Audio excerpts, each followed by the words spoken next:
Bloomberg Audio Studios. Podcasts, radio, news.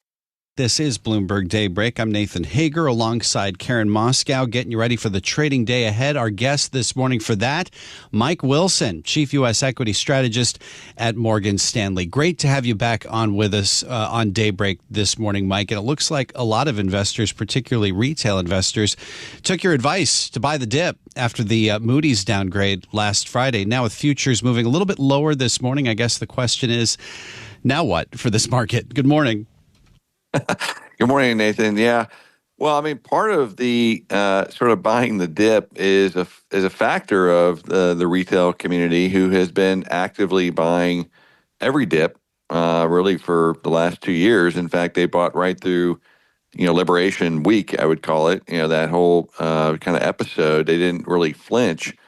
And there's also the systematic strategies, the CTAs, and of course, corporate buyers. So there's just a lot of demand that is just coming in, and I don't see that really changing in the near term. It doesn't mean we're going straight up, by the way. There'll be pullbacks and whatnot, but I do think, going back to the Moody's downgrade specifically, it was the third agency that has downgraded U.S. debt, and it was really the first two that had a forced impact on folks having to sell because of that downgrade. So we just felt like that was not going to be a major reason for stocks to sell off. Now, I do think the bond yields above 4.5% on U.S. Treasuries, I do think if that persists and we go higher, that could lead to some corrective activity. Okay. As far as the Moody's downgrade goes, though, Mike, does it feed into this narrative that we've seen play out in the market following the Liberation Day announcement that the U.S. might be a shakier buy for foreign investors? What's your view on that?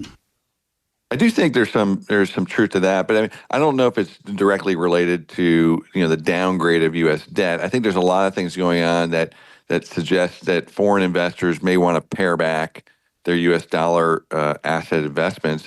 Number one being they just got too much of them. I mean, they over the last 20 years, they've acquired a lot of U.S. assets, both treasuries and stocks. And we know that, a lot of these indices are imbalanced because of that. So some of that, rebalancing is a good idea. And I would just point out that a lot of that rebalancing has already happened just through price, right? A lot of the foreign stocks in U.S. dollar terms did quite a bit better than U.S. stocks in the first quarter of the year. So as I like to say, the rebalancing happened through the price channel. And now the question is, are foreign investors more comfortable now where we are today? I mean, they own less. Is that enough? I think it's probably fine where they are. We focus on the fundamentals, Nathan, as you know. I mean, earnings revision breath bottomed, about a month ago. Both on an absolute and on a relative basis, meaning U.S. stocks are showing better earnings revision breath now. And ultimately, if that's going to continue, which we think it could, some of that, by the way, is the weaker dollar helping, then, I would suggest that U.S. stocks probably continue to do as good, if not better than foreign stocks. You mentioned the earnings breadth continuing. Of course, a lot of what's been driving the rally once again, even in the last few days, has been those Magnificent Seven names that have been driving things for so long. Sticking to the fundamentals, how do you view those companies in terms of their fundamentals?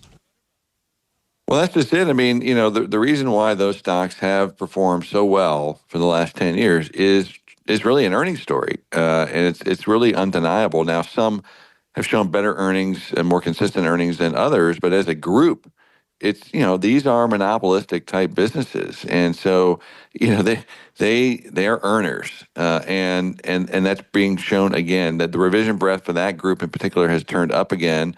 Once again, some of that is a weaker dollar helping, but they go through these cycles where they self-correct, and then the earnings power just resumes.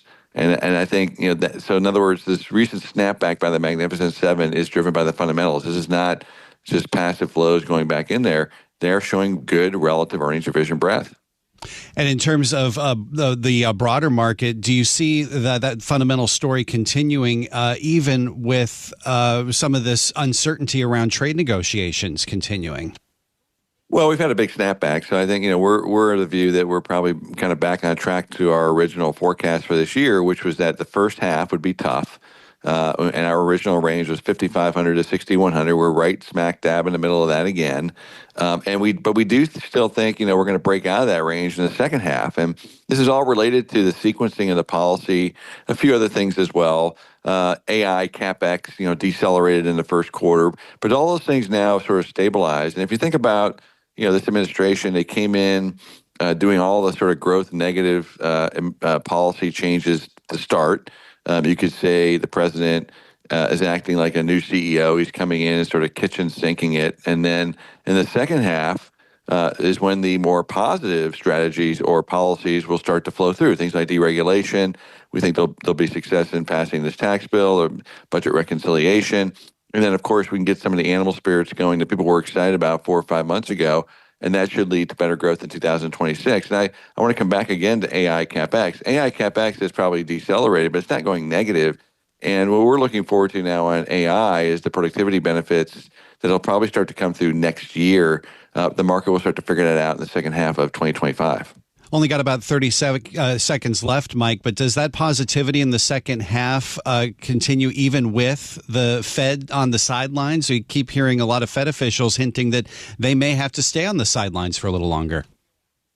Well, I'm glad you brought that up. I mean, our economists probably have the least amount of cuts priced in of the major folks out there. We have no cuts priced in for this year, but then they have 7 cuts priced in for next year. So it's coming. Is the bottom line. And once again, even if there's no cuts in the second half of this year, the market will start to look forward to those cuts next year. So I think the Fed is another example of where the rate of change is going to start to turn into a tailwind at some point in the next 6 months.